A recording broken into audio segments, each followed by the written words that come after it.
Hey guys, Hackersploit here, back again with another video. And in this video, I am going to be showing you guys how to browse the deep web safely and anonymously. So, without further ado, let's get to this.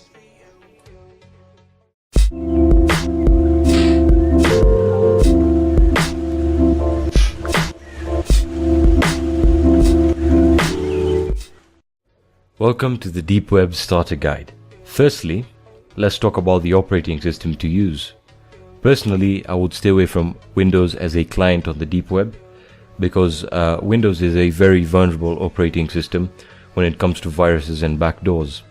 So with Windows out of the question, there are two other alternatives, and one of them being the simplest is running a virtual machine. Now, a virtual machine offers isolation when it comes to accessibility, as it is being run virtually. So you can use any operating system in the virtual machine.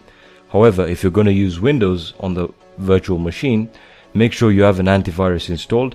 It can be any antivirus as long as it's good, and it can be free as long as it's doing its job. But again, I highly recommend that you do not use Windows for browsing the deep web. Now, the virtual machine, there are a couple of examples of some that you might want to use are VMware or VirtualBox, VMware being the most secure. Obviously, a virtual machine isn't all that secure because basically it's running on your operating system and you're actually using the same network connection.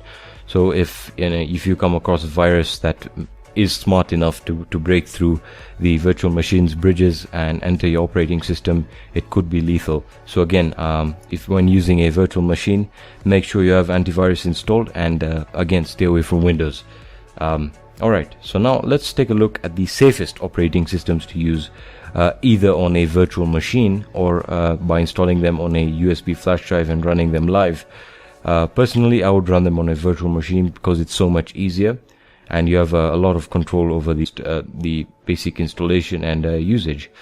So I would love to use any Linux distro when browsing the deep web, but there are a couple that have been developed especially for deep web browsing and anonymity. The first one being CubesOS. So CubesOS, as the website says, is a reasonably secure operating system. So it's a Linux distro that is offering great security, obviously. Now, as you can see, there are a lot of recommendations by experts. Now, experts, so I know for a fact that one of them is going to be Edward Snowden, as you can, whistleblower and privacy advocate. If you're serious about security, CubesOS is the best OS available today. It's what I use, and it's free. So that's basically all you need when talking about anonymity and security. If Edward Snowden is supporting this project, I don't see a reason why. So basically it's a free download. The only problem I had with this is that it's quite large. It's about 4 gigabytes. That's bigger than Kali Linux. I mean, come on guys, make it a bit smaller. Which it's not really a problem, but yeah, you can just use this on your virtual machine, and or maybe install it on a USB and you'll be good. If you want a review on this OS, let me know in the comments section and I'll be sure to make one. The next operating system I recommend is Tails OS. Now, Tails OS is similar to CubesOS, except this is really focused on a more of a temporary operating system, meaning you can't use this as a daily driver. It's just focused more on you achieving what you're downloading it for, which is browsing the deep web, or basically for privacy and protection of your identity. Now, the thing I like about this operating system is that it's a fully live operating system. Now, what this means in relation to this operating system is that you basically install it on a virtual machine or a USB flash drive, and once you use it and you're done, when you shut down the operating system, it basically wipes the entire drive that it is installed on. Or for example, if you install it on a flash drive, it'll wipe the entire flash drive so that there's literally no trace of what you're doing.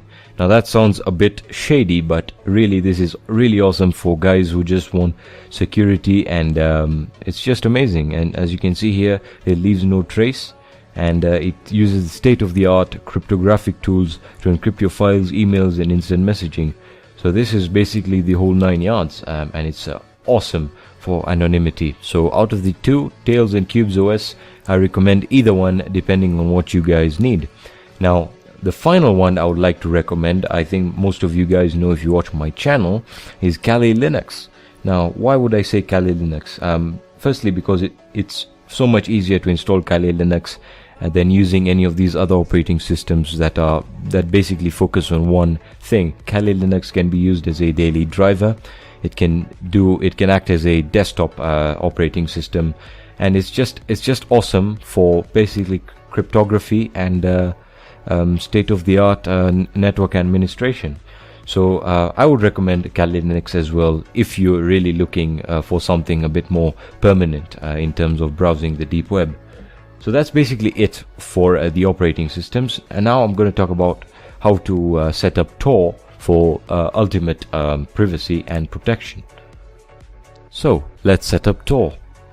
So basically Tor is a browser that allows you to connect to the deep web through relays. Now what does Tor stand for? Tor stands for the onion router, and the reason it's called the onion router is given the nature of the way the deep web is structured.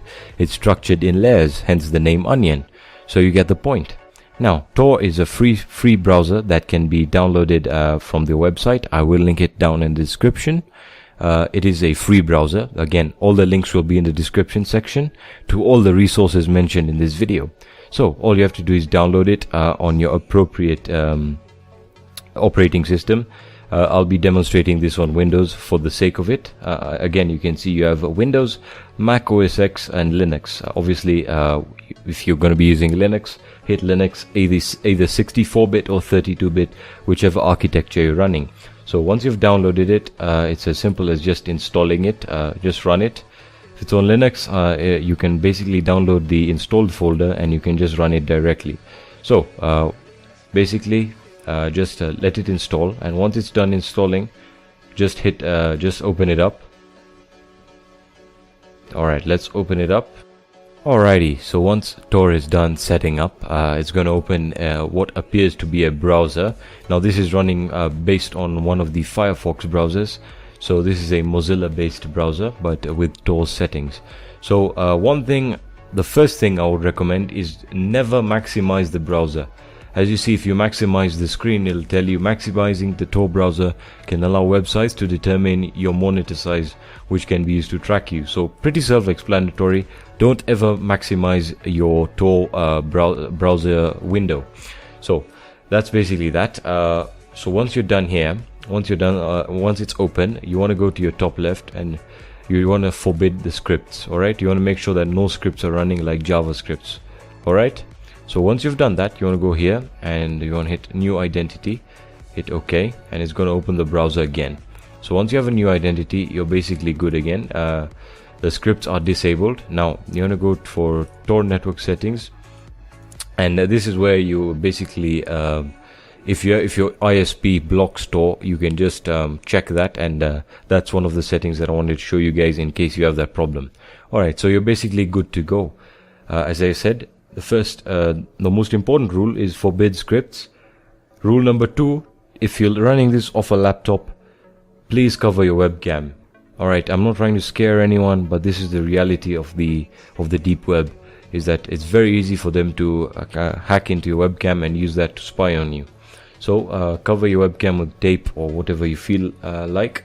Otherwise, just disconnect your webcam if you're running on a PC.